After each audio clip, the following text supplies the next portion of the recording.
Somebody keeps getting in my way. You know, people will often use that as an excuse. Well, I was about to get better. But every time I was trying to get better, somebody keeps getting in my way. You know, I was just fitting to start to pay my time. And Rev went and got a new car. And I'm driving a hoopty and I said to myself, oh, God, don't let the first lady get a new hat.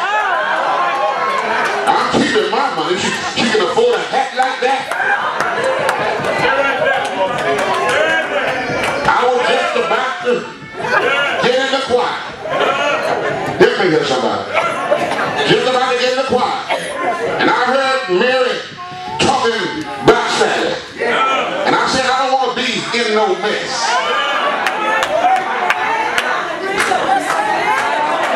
Let me hear. There's some folk who are out of the church. They ain't in nobody's church. And well, I was going to church, but I saw Sister so-and-so coming out the liquor store. What's that got to do with you in church? Let Sister so-and-so get drunk by herself.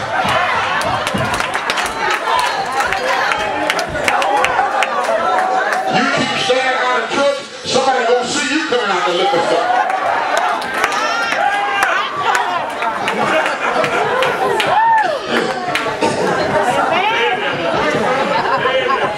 Hindrances. You cannot let hindrances keep you, make you want to give up. Let me tell you something. As I already said, there's something wrong with all of us. That's why I tell, and nobody get offended by what I'm getting ready to say. I just tell the truth. I suffer the consequences. But I tell my members now, don't be following me around.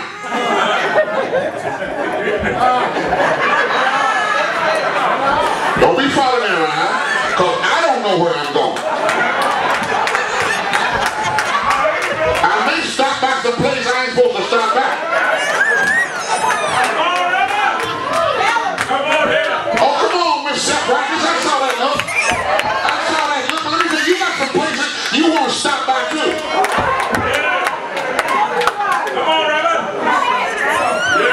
What I'm trying to say is that you look close enough, and any of us, you're going to find something wrong with all of us.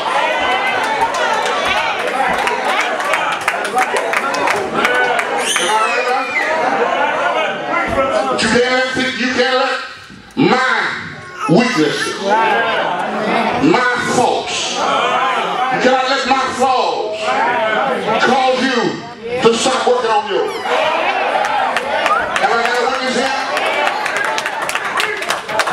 No matter what you see in people you looked up to, don't stop looking at yours. Take yours before the Lord and say, Lord, work on me. Lord, I need some help in this area. I need some help in that area. That lame man, though, they kept getting in front of him. He never gave up. Don't you hear him saying, I'm going to stay right here. 38 years, somebody been getting in my way. I know I can't walk. But let me try to crawl. Because I'm not going to give up. And if I can't crawl, let me try to scoot. Because I'm not going to give up. If I can't scoot, let me just try to roll. Because I'm not going to give up. And God needs somebody with that kind of spirit who will say, I'm not going to give up. I'm going to stay right here until the Lord shows up. So I learned from the lame man to not allow helplessness to turn into hopelessness, to not allow hindrances to cause me to give up. But I finally learned a last lesson. And that is, don't let my handicaps keep me from my healing. Ever got a witness? This man obviously had a handicap.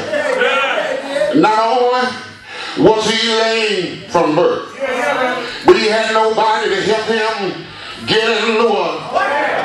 And every time the angel of the Lord showed up, somebody got in the water before him. Finally, one day, his help showed up. Jesus said to him, rise up, take your bed, and walk. And you and I both know that that man could have just laid there and said, you know, I'm not going to even try it. I've been trying to get up for 38 years. But now I got a handicap. But the Bible said when the Lord told the man, rise up, take your bed and walk, then immediately the man got up and took up his bed and walked. Sometimes the Lord will call upon you and I to do some impossible thing. When the Lord tells you to do the impossible thing, don't doubt the Lord. Just step out on faith. Because with God, all things are possible. Have I got a witness here?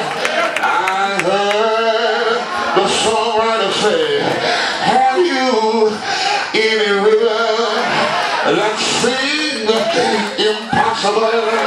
Have you any mountains that you cannot travel through?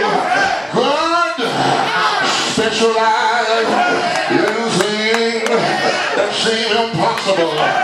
He can do what no other power can do. Does anybody here know that God specializes? When God moves, when God speaks, your problem gotta move. Doesn't matter how long you've been where you are, how long you've been the way you are. When the Lord speaks, it's got to move.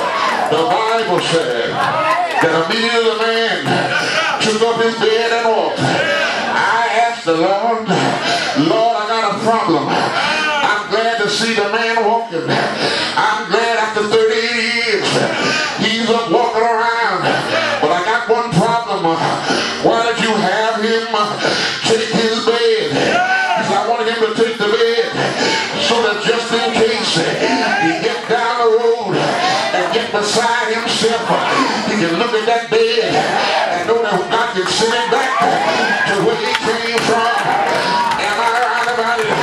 He said, that's not all. I want him to take the bed just in case he get down the road and some more trouble come and you feel like giving in. He can look at that bed and say, look where the Lord has brought me from. Is there anybody there tonight can say, look where, look where, look where. Is anybody here? Anybody here got a testimony? Has the Lord ever brought you from somewhere on your sick bed? He raised you up, no money in your pocket. He gave you food to eat, clothes over your head, clothes to wear, a roof over your head. Did he bring you? I said, did he bring you? Have I got the witnesses here?